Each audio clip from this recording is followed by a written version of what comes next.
Hi, my name is Jim Ave, and I am the teacher for ATR 580, Athletic Training Research Methods 1. And in this presentation, I want to discuss how you can be successful in our course. As it says on the screen here, it says ATR 580 and 590 are connected to one another. In the 580 course, you'll learn about the different methods used, research methods used in athletic training and other physical activity fields. And then in 580, we'll apply this information by developing a research study. It will be a fake study. It will not be a real study. You will not collect data, analyze the data, and all those type of things. But I'm going to try to teach you the steps that we use to conduct a research study, and you'll pretend to do a research study in the 590 class. But how can you be successful in this 580 course and in the 590 class? First is have the attitude that you want to learn the material. Don't be a student who's just trying to pass this class to get a certain grade. Come to this class with the expectation that you want to learn about athletic training research methods. I had a graduate faculty member tell me when I asked that professor, how can I pass this class? And the professor told me, Jim, don't focus on getting grades, focus on the learning.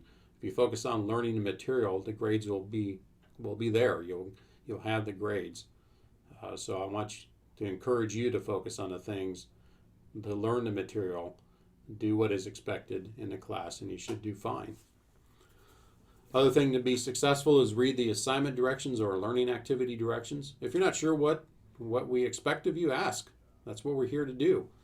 Post your questions in a form, the faculty form, or if that doesn't work for you, set up a time where we can talk on the phone so I can help you with the material. So if you're not sure, ask. Other thing I think to be successful in any online class is to set a few hours every single day to work on the class material. This is reading the material, this is listening to presentations, writing, etc. You've been in the grad program long enough to know what's expected of you. So every single day, put a time aside. And doing just a little bit of every day will make this class a lot more reasonable to handle than trying to do everything on the weekends. Maybe you should find a partner in this class and work on the learning activities together. That might be one way you can be successful in this class if that's the type of learning that helps you. But you need to do your own work when you do that. So just make sure that you submit your own work, and you can work with other people, but just don't copy and paste from another person's paper and turn that in. We can tell. It's pretty obvious to us when students have just copied and pasted work from somebody else. That's academic dishonesty. It's plagiarism. And so make sure you can work together, but do your own work. You'll see that I will give you feedback on the assignments. I use Microsoft Office. I use the comment tool. And so you'll need to be in, I think it's print view to see the remarks that I provide you. I'll turn those papers back to you with feedback. So make sure that you read the feedback and then change your work based on my feedback. If I post any announcements in our class, that will be considered feedback also. Sometimes I'll provide clarification on the assignments, maybe if we have to change dates or something like that. I'll post it there, and you should get an email with that, but I do hold you accountable for any changes I post. I also suggest that you plan ahead, look at what we're doing for the week, read any directions for the assignments, make sure that you understand. Do you need help? Ask for questions early in the week so you're making sure that you're on the right track with your coursework. Speaking of questions, if you have any questions about the class, please post them in the faculty forum. I think most students have the same questions. Instead of answering the same emails over and over again, it's better for you to post those questions in the faculty forum. I've just found that works better. If that still doesn't help, that's when we could set up some time apart through email and set up time that we can talk on the phone. I will reply to students' questions in a faculty forum and or email within 24 to 48 hours during the week, but not so fast on a weekend. That's why I said earlier, post your questions earlier in the week, because during the weekend I'm pretty busy. I have 3 kids that I am the dad to, and I want to spend time with my kids. And a wife that I want to love and respect and spend time with her too. Please treat each other with respect during our threaded discussions in the discussion boards. It's okay to disagree with somebody, but we can do this with kindness and respect. Just because we do not agree with someone does not mean we are closed-minded or mean. That seems to be a thing in our society nowadays, that if you disagree with them, you're a bigot or a racist. That's not true. We can have different opinions and still respect each other. You'll see. This is critically important in our devotionals. I assume that through your other classes in this program, you've had discussions about some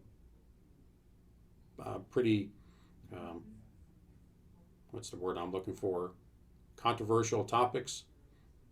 Just because we're talking about religion, for lack of a better term, and faith, those things can be pretty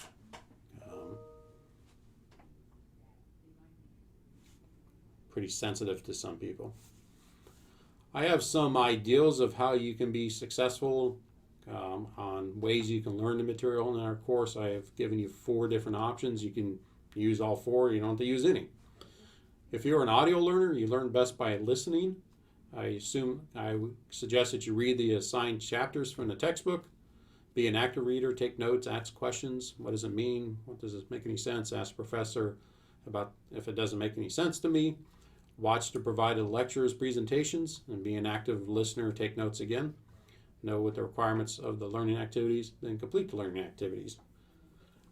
Option 2 is for more analytical or learn by writing. I think there's something about writing.